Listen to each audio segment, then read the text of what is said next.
एक तो प्लानिंग का बहुत बड़ा फुकदान रहा है, और दूसरा गवर्नमेंट का फुटप्रिंट और इन्वॉल्वमेंट बहुत ज़्यादा है एनर्जी सेक्टर में। ये दो बड़ी वजूहत हैं। Everything will fall under this. I just touch upon this and then my esteemed colleagues can continue. देखिए, प्लानिंग में हमारे पास आज 42,000 मेगावाट है बिजली।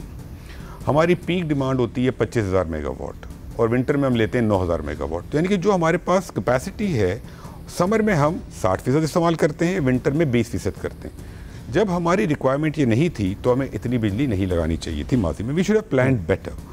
अगर आज ये हमारे पास 42,000 की जगह लेट से 30,000 मेगावाट होती, तो ये 2,000 अरब की जो कैपेसिटी पेमेंट है ये शायद 1,500 होती, 1,200 होती, वट एवर। तो हमने प्लानिंग में बहुत गलतियाँ की हैं। प्लानिंग में हमने साउथ में प्लांट्स लगा दिए, तो क्या उस वक्त हमें नहीं मालूम था कि जी डिमांड तो नॉर्थ के अंदर है, तो हम NTDC की ट्रांसमिशन कैपेसिटी बढ़ाते। Why didn't we do this? देखिए, ये तो क्रिमिनल ऑफेंस है ना, किसी ने क्यों नहीं सोचा ये? आज हम IGSAP और तमाम चीज़ें करते हैं, इतने प्लान्स बनते हैं मुल्क में। तो ये चीज़ें I think we need to look at it कि प्लानिंग का फुकदान क्यों है, और ये क्यों है। इसके दूसरा जो पॉइंट है, ये इसकी वजह है कि गवर्नमेंट का हमारा फुटप्रिंट बहुत ज़्यादा है। डिस्ट्रीब्यूशन कंपनीज हमारे पास हैं, पूरे मुल्क की एक ट्रांसमिशन कंपनी है। आप मुझे बताएं, पूरे पाकिस्तान में को एक बिज़नेस ग्रुप मुझे बता दें जो पूरे पाकिस्तान के हर इलाके में सक्सेसफुली बिजनेस कर रहा हो। It is not possible in our country at the moment, at least, with the management bandwidth and the systems that we have. तो हमें इन चीज़ों को सिंगल बायर मॉडल, हमें इनको गवर्नमेंट के हाथ से निकाल के प्राइवेट सेक्टर में देना पड़ेगा, पावर मार्केट्स लानी पड़ेंगी। We will talk about wheeling. तो हम जब तक गवर्नमेंट का इन्वॉल्वमेंट कम नहीं करेंगे और प्राइवेट सेक्टर को नहीं देंगे तो ये रिफॉर्म प्रोसेस नहीं होगा। और जो हम रिपोर्ट की बात करते हैं, तो हमारी रिपोर्ट का पहला चैप्टर IPP था, इसके बाद एक चैप्टर सर्कुलर डेट था, डिस्ट्रीब्यूशन था, ट्रांसमिशन था, पावर मार्केट था। तो वो मुझे नहीं पता कितने लोगों ने पढ़ी है बियॉन्ड द फर्स्ट चैप्टर। तो we have to do all of these things. So I just stop here, other people can give कुछ कमेंट करना चाहते थे, फिर मैं साहब की तरफ जाऊँ। ये इसके अंदर मैं ये समझता हूँ कि जितने ये प्राइवेट सेक्टर के मेजर प्लांट लगे, ये बने ही इल इंटेंट के साथ हैं। चूँकि जब आप कोई सरमायाकारी करते हैं तो आप देखते हैं कि जी मैं एक प्रोडक्ट बना रहा हूँ, उसकी कितनी डिमांड होगी, उसकी कितनी प्रोजेक्शन होगी। गवर्नमेंट ने एक प्रोजेक्शन गलत की थी ना, आपकी अपनी प्रोजेक्शन भी होती है ना। अब आप मुझे बताएं कि आपकी प्रोजेक्शन आपको करने की ज़रूरत ही नहीं है। गवर्नमेंट ने कहा 140, आपने कहा यार 185 लिख दो ना, 2 प्लांट और लोगों के लग जाएंगे, ठीक है। तो this is with criminal intent या इल इंटेंट, चलो क्रिमिनल तो नहीं कहें, इल इंटेंट के साथ ही ये प्लांट लगे। बिकॉज उन्होंने कहा जी सानू की है, कैपेसिटी तो मिलनी है, हमें तो कैपेसिटी पेमेंट मिलेगी, हमें क्या फ़र्क पड़ता है, डिमांड हो या ना हो, भुगतेंगे लोग। और रुबेल साहब, ज़रा बहुत कुछ बात हुई, गौर साहब ने तो एक लंबी चार्जशीट किया है और वो बहुत सारे सवालात उठा रहे हैं कि किस तरीके से ये कंपनियां, इन्होंने पैसा कमाया। और ज़ाहिर वो सिर्फ ये बात नहीं कर रहे हैं कि मुनाफा कॉन्ट्रैक्ट के मुताबिक कमाया, वो बार बार कह रहे हैं कि कॉन्ट्रैक्ट से हट के जो खिलाफ वर्जियाँ करते हुए फिर वो मनी लॉन्ड्रिंग, करप्शन, ये सारे के सारे मामलात हुए, जिसकी वजह से हम इस मसाइल में खड़े हैं। अगर ये ना हुआ होता तो शायद हम इस मसले में ना खड़ी होती मीशत। नहीं, आई थिंक कुछ चीज़ें मैंने आपको पहले ही टच बेस की। जो गौर साहब कह रहे हैं ना, जो ओवर इन्वॉइसिंग वगैरह, I think he is referring mainly to the wind projects, ठीक है जी। जो कोल के हैं, दीज आर जो CPEC के अंदर लगे हैं, तकरीबन 7 या 8 कोल के हैं, 1-2 हाइडल के हैं। ये इनके तो अभी तो लगे हैं 2-3 साल 4 साल की बात है कि आप accounts are submitted to SCCP, बाहर से पैसे आए एक्विटी के, वो उसके थ्रू आए, स्टेट बैंक के थ्रू आए। इनकी हीट ऑडिट पहले ही हो जाती है, COD टाइम पे हीट ऑडिट हो जाती है। सो विंड में हो सकता है 1-2 चीज़ें हों, मुझे नहीं पता पूरी तरह से।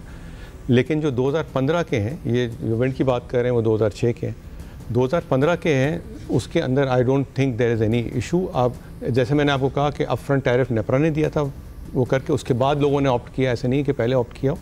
और इनके सारे नेपरा में सबमिट होते हैं, SCCP में सबमिट होते हैं। जिनकी फॉरेन इक्विटी है वो स्टेट बैंक के थ्रू पैसे आए हैं। सो इसमें कोई, मेरे ख्याल में कोई इशू है नहीं। और अगर फोरेंसिक करना चाहें, बाय ऑल मीन्स कोई आप कह रहे हैं कि जितने प्लांट्स लगे हुए हैं, जी बिल्कुल फोरेंसिक कर ले, कोई इशू नहीं। और ये जो अभी निगोशिएशन हो रही है, इस पर आपके ख्याल में सही निगोशिएशन हो रही हैं और एमिकेबल अंदाज में हो रही है, प्रोफेशनल अंदाज में ही हो रही हैं? सर, मैं I am not privy to these negotiation. Mohammad Ali साहब होंगे और लोग आएंगे। मेरा सिर्फ ये पॉइंट था कि जो अगर किसी ने इल इंटेंट कोई क्रिमिनल चीज़ की है तो बेशक the government should go after them, right. But अगर नहीं है तो देन कॉन्ट्रैक्चुअली टर्मिनेट करने का राइट है गवर्नमेंट को, बट उसके अंदर कोई पेनल्टीज़ हैं टर्मिनेशन की, वो बेशक आप निगोशिएट कर लें कि भाई अगर एक्स अमाउंट है तो जी हम एक्स अमाउंट नहीं देते, आपको थोड़ा सा कम दे दें, और in the spirit of patriotism वो प्रॉब्ली वो स्पॉन्सर्स एग्री कर लेते हैं। अब आप गोइंग फॉरवर्ड प्राइवेट सेक्टर के ज़ाहिर है मोहम्मद अली साहब ने जरा डिबेट को आगे बढ़ाते हुए बताया कि क्या क्या कर रहे हैं, क्या क्या करना लाजमी है IPP से हटकर अगर पाकिस्तान को कि प्राइवेट सेक्टर को वायबल बनना है। आपके इस पर क्या कमेंट्स हैं? देखें, बहुत सीधी सी बात है। सबसे पहले तो पावर और डेट और सेपरेट करना जरूरी है, ठीक है। जब तक डेट और पावर एक साथ रहेंगे वो चीज़ जो है ना हमेशा एक मिशमैश रहेगी। दूसरी चीज़ ये जो बिल्कुल टेक एंड पे वाली चीज़ है, खालिद मंसूर साहब ने ही बोला कि जी आप इसको ओपन करें, व्हीलिंग चार्ज आएगा, उससे आप जो है जिसको जितनी बिजली चाहिए व्हीलिंग चार्ज देके चले, and the wheeling charge needs to be reasonable as well. South में जैसे कहते हैं कि कैपेसिटी सरप्लस है, ये again that is a good problem, not a bad problem to have, ठीक है। हम तो कहते हैं हर चीज़ को प्रॉब्लम को बैड प्रॉब्लम, गुड प्रॉब्लम है। आप ये बोलें कि जी ओके ये इतनी सरप्लस कैपेसिटी अवेलेबल है, you auction that out for the next 5 years। आपको पता है कि सरप्लस है, वो इस्तेमाल नहीं होनी। कोल के मेरे ख्याल से तकरीबन को 5000 मेगावाट के प्लांट साउथ में अवेलेबल हैं। You auction that out, auction the capacity for the next 5 years कि जी जो नया इंडस्ट्रियल यूनिट लगा है वो ऑक्शन की बेसिस पे एक प्राइस सेट कर ले, बायलैटरल प्राइस सेट हो जाएगी, ऑटोमेटिकली उससे मार्केट क्रिएट हो जाएगी। प्रॉब्लम जो होते हैं दुनिया भर में वो फिजिकल इंफ्रास्ट्रक्चर के प्रॉब्लम्स होते हैं। We do not have the physical infrastructure problem. हमारे जो प्रॉब्लम वो एफिशिएंसी और पॉलिसी ओरिएंटेड है। सरप्लस कैपेसिटी जो है उसको आपने ऑक्शन कर दिया, ठीक है। उससे क्या होगा, एक जो इंडस्ट्रियल डिमांड जो है सडनली आपकी इंक्रीज हो जाएगी। हम कहते हैं कि जी हमारे यहाँ सरप्लस कैपेसिटी इसलिए है बिकॉज उस प्राइस पे कोई लेने को तैयार नहीं है। वेयर अ कंट्री 240-250 मिलियन बंदे का मुल्क है, हमारी हाउस होल्ड कंजम्पशन जो है बिजली की 500-550 यूनिट पिछले 5 साल से एक जगह स्टैटिक है। तो थोड़ी सी भी अगर ये इंक्रीज होगी, ग्रोथ होगी, तो ऑटोमेटिकली ये जो भी कैपेसिटी है तो कम पड़ जाएगी। सरप्लस कैपेसिटी को आप ऑक्शन आउट करें, टेक एंड पे जा रहे हैं, तो जो भी यूनिट्स हैं दे बिकम मोर एफिशिएंट, ठीक है। अगर वो एफिशिएंट होंगे तभी वो सपोर्ट कर पाएंगे। वैसे मगर जो डिमांड का इशू है, ज़ाहिर दुनिया भर में दरमियान में कोविड भी आया, मगर ओवरऑल डिमांड में हमने इजाफा देखा, इकोनॉमिक ग्रोथ ने टर्न अराउंड किया, उससे पहले बड़ी अच्छी थी। पाकिस्तान ने पिछले साल 8 ईयर का लो देखा एनर्जी कंजम्पशन में, इस साल भी अक्टूबर में नंबर बेहतर, मगर 4 महीने में 7% डाउन। इसको बढ़ाया कैसे जाए, क्योंकि आप खुद भी जब मैंने देखा है आप लिख रहे होते हैं या बात करते हैं, आप डिमांड को एक बहुत मेजर फैक्टर कहते हैं। आप कहते हैं surplus capacity is a problem but it's a good problem, हमें इसके अकॉर्डिंगली डिमांड बढ़ानी, कैसे बढ़ाएं? देखिए, मार्केट क्लियरिंग प्राइस होती है ना हर चीज़ की। आप कोई अभी बाजार में चीज़ लेने जाएंगे, उसकी वैल्यू 100 रुपये होनी चाहिए, वो आपको 200 रुपये की मिल रही है, वो चीज़ नहीं लेंगे, चाहे वो बेताशा पड़ी हुई, मगर 200 की नहीं लेंगे। जैसे ही वो चीज़ 100 रुपये की बिकना शुरू हो जाएगी, आप फौरन उसको कंज्यूम करना शुरू कर देंगे।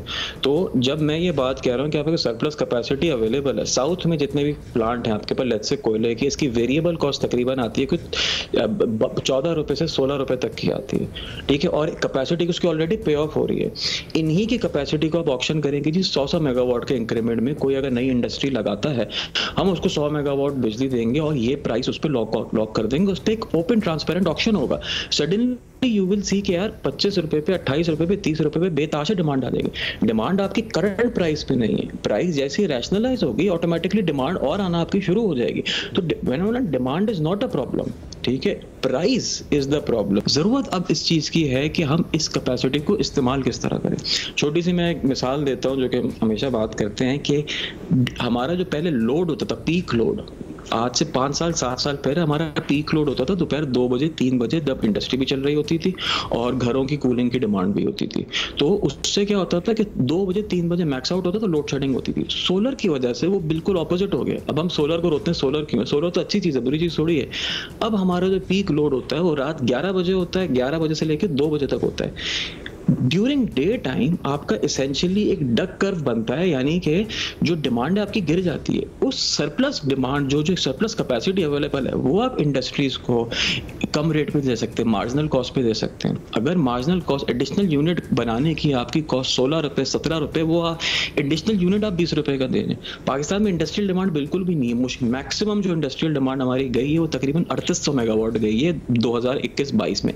अभी वही चीज़ तकरीबन 3200 मेगावाट के आसपास है।